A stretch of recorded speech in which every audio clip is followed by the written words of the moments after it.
Okay, well, still working on this project. It's sort of like a running gag. So, show you what I've been doing on it so far. I had a substantial amount of rot in the wood, and some of it was so bad you could just reach, up and pull pieces of the framing loose. It was very, very rotten. So I did some research and found this stuff.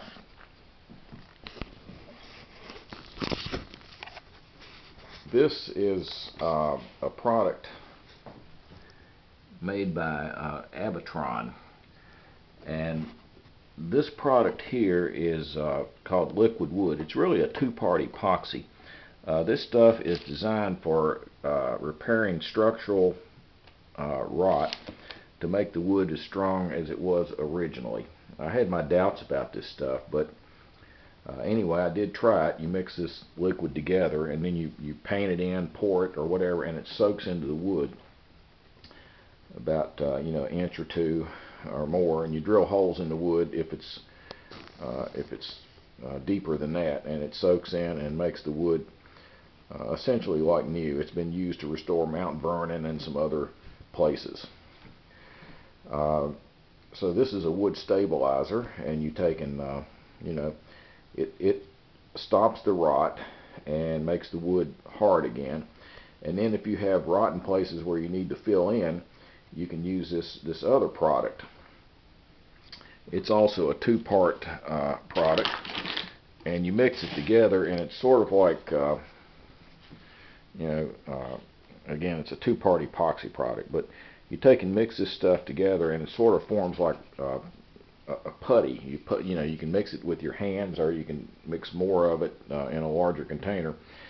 But what you do is you fill in gaps on rotten wood with this stuff, and it really makes the wood like new. I'm very impressed with it, okay, because you can nail or screw into it. It's very strong once it sets up a little bit. Also, this stuff, if you go look at YouTube videos on how to use it, if you have old houses or you're trying to paint wood windowsills and all that have gotten hard and don't take paint, you can take and mix up a little bit of this stuff, brush it into the wood. If you have rotten voids, you could put this stuff in there and you can paint it. Won't have any more problems with it. Okay, now let's go into the project. Take a closer look at it. I don't know how the lighting is in here, but let's see if I can get a little light on it. We were looking at this before, and this has, let me widen out to zoom out a little bit. Okay, well, this is the ceiling joists have been put up. Everything is level. All the rotten stuff has been pulled out. Where there used to be no floor, we have a floor. We have a base plate,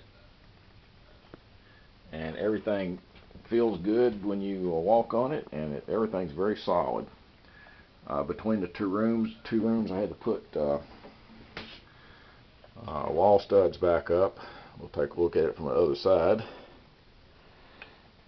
And now there's a base plate. These are 2x6s because this big sewer pipe is bigger than a 2x4. Is wide, and the wood was all scabbed together trying to get things to fit. So we're going here on the other side and look at it. So the temporary walls are all down now, and the wall is supported properly. All the rotten wood, which was basically kind of down this area, has been filled in. I don't know if you can see it or not, but there's still some area here that needs to be worked on. But this was reconstituted wood from that epoxy material right here, and there were big big voids in it, and it's filled in. This stuff is strong now, and I'm going to use some borate to cover all the exposed wood before I put the walls back on there, so it would tend to kill any insect or mildew, anything like that that might be on it. But everything is good and solid now. Now I do need to tear this remaining wall out, but I don't see any, I don't see any rot up in the ceiling area around the perimeter of the room. So I don't see any problems there. I just need to complete these ceiling joists where there's, this one's still not attached to anything right here, and there's one there that is attached, but I'm going to be working across here, and everything will be fine after I connect that, finish that beam up there and connect everything to it. So anyway, that's where we are right now, and the next thing will be tearing the rest of the ceiling out beyond this piece of plastic, and then insulating the ceiling and start putting everything back. I'll probably start working in there first to get the bathroom back. So I'll put the walls and the ceiling and the the wiring back and get that done. Okay, that's the update so far from the job that never ends.